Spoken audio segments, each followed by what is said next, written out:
안녕하십니까. 국립고궁박물관 전시홍보과 연구원 고준성입니다. 저희 박물관 지하층에 위치한 과학문화실에는 조선 왕실에서 사용하였던 각종 과학 발명품들이 전시되어 있습니다. 그 안에 청동으로 만든 인체 모형을 전시하고 있는데요. 사람의 2분의 1 크기의 인체상인데 표면에는 몸 전체에 걸쳐 여러 선과 점이 새겨져 있고 글씨도 많이 새겨져 있습니다. 쇄골과 흉골, 무릎, 복사뼈, 척추 등이 두드러지게 표현되어 있습니다. 침을 연습하기 위해 금동으로 만든 인체 모형이라는 의미에서 침금동인이라고 부릅니다. 이 청동 인체상은 침구술 교육과 실습에 활용된 것으로 판단되고 있습니다. 전통 의학에서 중요한 치료법이었던 침구술은 경혈을 정확히 파악하는 것이 중요합니다. 경혈은 인체에서 아주 중요한 부분이라 잘못된 부분을 짚으면 생명을 위험에 빠뜨릴 수 있기 때문입니다. 경혈을 공부하는 것은 책으로도 익힐 수 있었지만 실습이 매우 중요합니다. 따라서 실습을 위한 도구로 축소 인체상을 만든 것입니다. 사람을 대신하여 역할을 충실히 할 수 있어야 했기 때문에 최대한 사람과 비슷하게 만들 필요가 있습니다. 더불어 시술했을 때의 반응을 확인할 수 있는 조치도 필요했습니다. 우선 동인의 형태는 사람의 키의 중간 정도로 하였고 동인의 경혈자리를 표시하여 구멍을 뚫고 머리 부분에 액체 주입구를 만들었습니다. 이후 동인의 표면에 밀랍을 바르고 동인의 몸체에 액체를 주입하여 시술자가 시침하면 액체가 새어나와 시술자의 능력을 평가할 수 있게 만든 것입니다. 침금동인에 대한 관심은 조선 초기부터 찾아볼 수 있습니다. 태종대에 명예 사절을 보내어 침금동인을 얻고자 했는데 얻지 못하고 동인도만 얻어 간행 반포한 기록을 확인할 수 있습니다.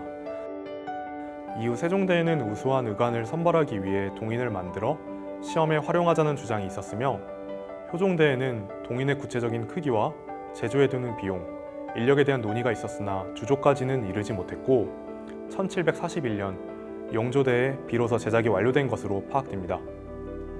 조선시대 최천약이라는 인물이 만든 것으로 추정하고 있습니다. 최천약은 왕실의 어복, 왕릉의 각종 성물을 조각했고 도량형의 필수적인 유척을 만들었습니다. 더불어 편경과 편종과 같은 악기 제작에도 참여하였고 당시 최첨단 기술 중 하나였던 자명종을 수리하는 기술도 가지고 있었습니다. 다양한 왕실의 기물을 만든 뛰어난 기술자였던 만큼 그가 죽었을 때 영조가 최천약이 나라의 사역에 수없이 참여하였는데 죽어서 안타깝다 라고 언급하기도 했습니다. 그만큼 당시에 뛰어난 조각가이자 기술자였습니다.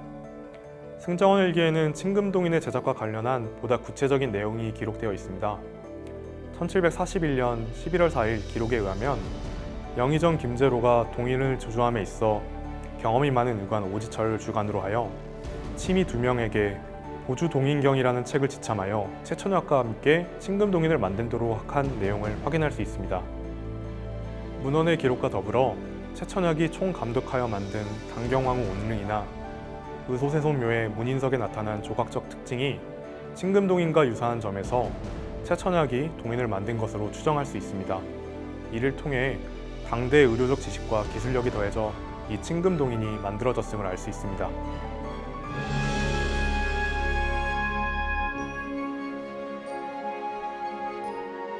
조선시대 초기부터 침금동인을 제작하기 위한 꾸준한 노력 끝에 영조대에 만들어진 침금동인은 조선의 뛰어난 의학적 지식과 기술력, 예술성을 한눈에 보여주는 소중한 유물이라고 할 수 있습니다. 청동을 주조하여 성형하는 높은 기술력과 축적된 의학적 지식이 결합하여 만들어진 침금동인은 현재 국립고궁박물관이 전시하고 있는 것이 유일하며 조선시대의 의학기술의 발달을 상징적으로 보여주는 유물이라고 할 수 있습니다. 현재 국립고궁박물관 홈페이지에 들어오시면 침금동인에 대한 더 자세한 내용을 확인하실 수 있습니다.